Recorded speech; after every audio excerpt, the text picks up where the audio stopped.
Hey guys, it's Poison. Welcome back to the channel. And today we had Dakin release in the new season pass, as well as a patch which made quite a few changes. So let's just jump right into it.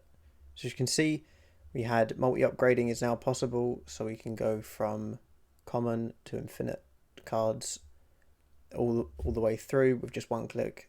This speeds up the process quite a lot. If you're saving up a lot of credits like I am, at like the 7 to 10,000 range, and you go through quite a lot quite quickly, you won't spend 20 minutes doing it. You'll now be able to do this within 2 minutes, less depending on the cards you're doing. So that is a great change to see. One feature that will probably be quite controversial in the community is upgrading with gold. Now, it might be good for some people to be able to upgrade with gold so they can get that last push to the infinite border they're looking for, but it now means that your cards aren't recognized as being played all the way through. Someone with a lot of money can obviously get their cards all the way to infinity much quicker than a person just playing the game free to play. With some minor changes as well, just to how you select your avatar, and when you're upgrading a card in your collection, you can choose not to upgrade it and mark it as red. This will mean we just don't have the 200-300 cards that can upgrade, but you actually can't afford to, so that'll be good. The first card update here we have is Cable, who's got a minor change, being that instead of pulling the bottom card of your opponent's deck, you're now pulling the top card of your opponent's deck. This is a good change for him because now he's not going to be drawing America Chavez, who now sits at the bottom of your deck. So for your opponent, this is effectively a nerf for their deck, because before, if you were pulling their America Chavez, they're now in a better spot because they have one less card in their deck, and then on turn 6 they know they're not going to be drawing America Chavez. So all in all, this is a good change that probably should have followed suit with the Jubilee change quite a while back. Magic is also getting a much expected buff that just works logically, is that she goes from can't be able to be played on turn 6 to on reveal replace this location with Limbo, but it doesn't work after turn 5. This makes so much more sense because even when she was a 5-cost card, you was going to be stuck with her in hand at the end of the game, when you probably could have played her out with a 1-cost card back then, or now 2 3s, or just she's just much more flexible if she can actually be played, even if the effect of her Limbo doesn't go off.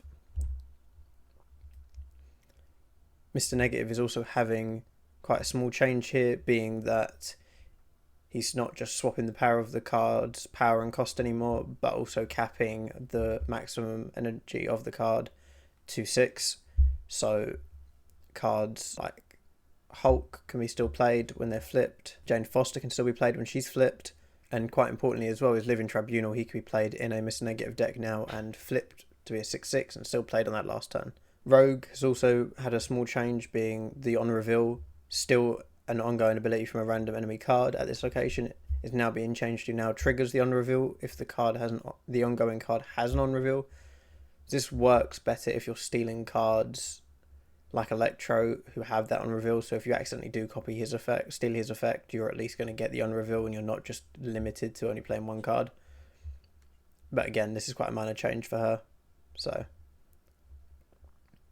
and then lastly, we have the biggest change of the bunch here, and probably a much needed one because Spiderman was tied mostly to Galactus, and not many people like Galactus, being that he goes from a 5 energy 4 power card with the on reveal your opponent can't play at this location next turn, to a 3 energy 5 power card with the on reveal move to another location and pull an enemy card from here to there.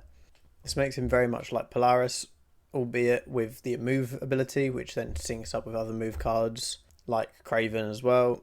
So he's going to be interesting to play with.